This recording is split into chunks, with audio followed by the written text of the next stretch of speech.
Be the guy who embraces the ugly, the miserable.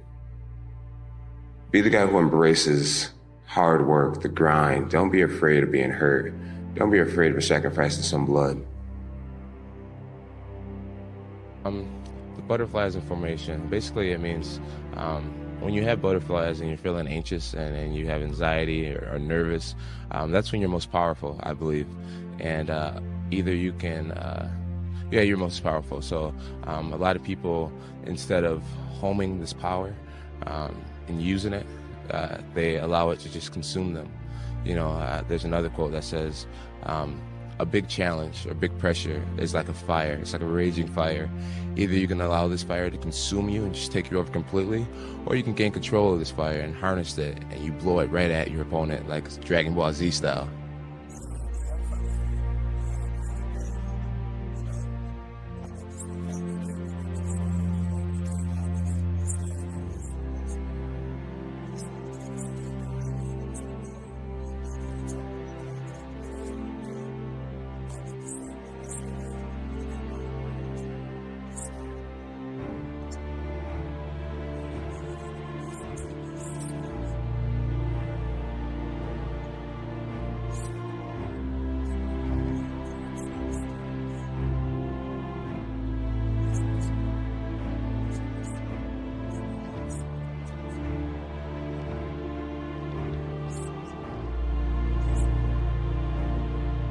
Deep inside yourself, are you a good guy trying to be bad, or are you a bad guy trying to be good?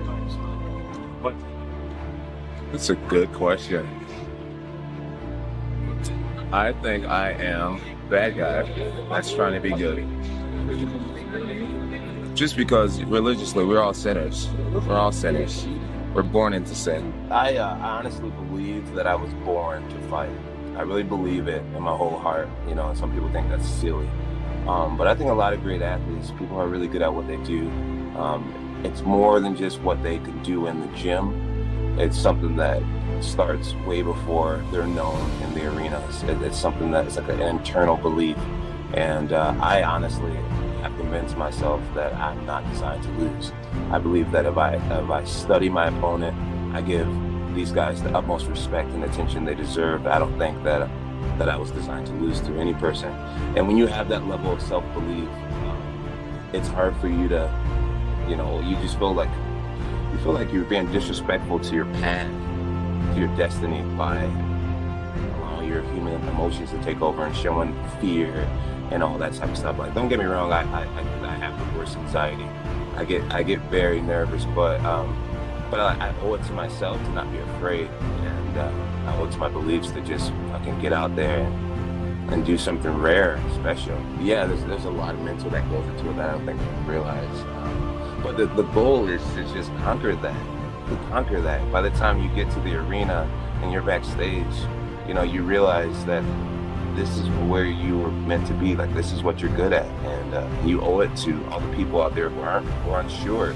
Like, you owe it to them to be as excellent as you can be when you found what you're good at. And the way I look at anxiety is it just means that you care about the outcome and how you perform and how you perceived and everything. I feel like when you get to a place when you don't feel anything, it's probably when it's time to hang it up and try something different. At this point, I still get really nervous, man. I have nightmares about my opponents. He still sucked. Let me tell you what I don't suck at is, you saw already. You were crying on Ken Velasquez's shoulder. So well, I'm gonna prove to you know what? Actually, you know what? I don't want to be a commentator. I just want to make you cry backstage again. You just want to beat me as I want to beat you, but I'm still gonna be a commentator. I want to beat you. Yeah, you want to. You won't do it again. I already beat you. But you're not gonna beat me on Saturday night. You're not gonna beat me. Okay, sure, dang. Okay. So with Rampage Jackson, I kept having these nightmares that I would get knocked out. And no matter how the fight played out, I would always get knocked out. And it was always within the first 30 seconds of the fight. And I couldn't avoid this inevitable knockout that I was going to experience in the first round. And, you know, I'm a big fan of sports psychology, so I call those red zone thoughts, and I actually learned that from Rashad Evans. You know, when you have a negative thought, immediately cancel it with a positive thought. You know, instead of thinking of somebody beating your ass, think of yourself exhausted, you're winning, fight's almost over. Sure. Just think something positive. On fight night, I felt like I was going to get knocked out, and I felt like this was coming for me. I felt like energetically, like I was getting these signals from a higher power that, like, Jon, this is going to happen to you tonight.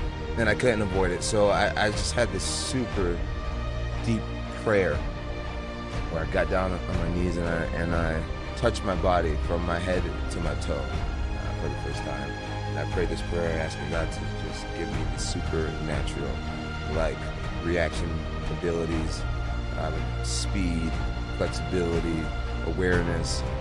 And as I was praying this prayer and touching myself, rubbing myself, and meaning every ounce of this, thinking my life is on the line, I noticed, looking at myself, that I was covered in feathers. I was covered in white feathers. Like a hallucination?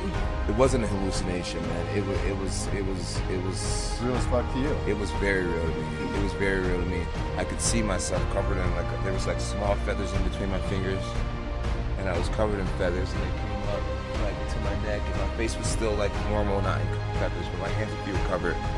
And I felt like I was like this fighting thing that wasn't earthly, almost. And I like felt this surge of energy, power, flexibility, mental acuity, and awareness and sharpness that I had never experienced before.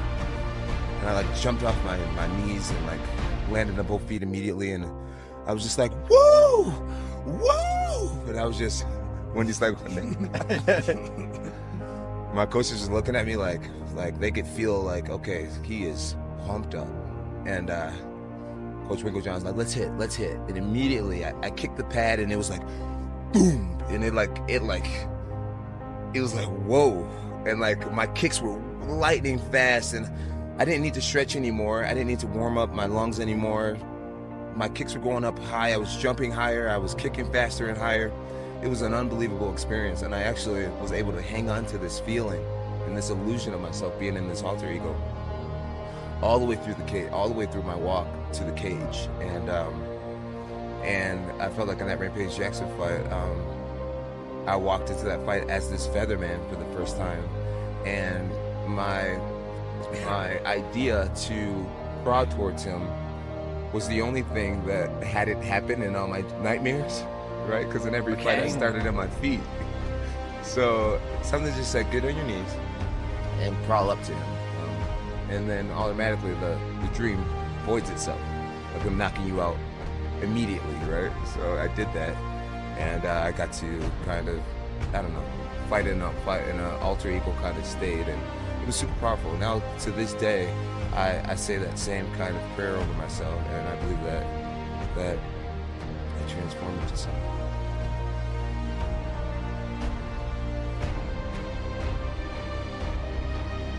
I wish they would let me next door so I could spit in your face.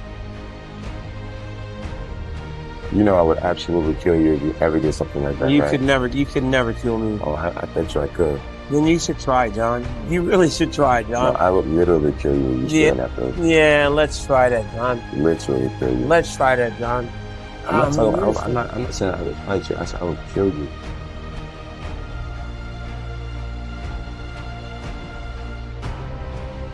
I embody the spirit of a martial artist, the heart of a martial artist, what it truly means to be a martial artist. I'll give up my arm, I'll give up an eye, I'll give up a toe. It doesn't matter. There's nothing you can do to stop me, Daniel Cormier. There's absolutely nothing you can do. Maybe you will get me down once. I believe in my whole heart that I'll get you down too. But the difference is, when I get you down, your face will open up. There is nothing you can do to stop me from coming at you round after round with the most malicious techniques I know. You will lose this fight, Daniel Cormier. I want you to believe it. Every ounce of training you put in leading up to this fight will be a waste of your life.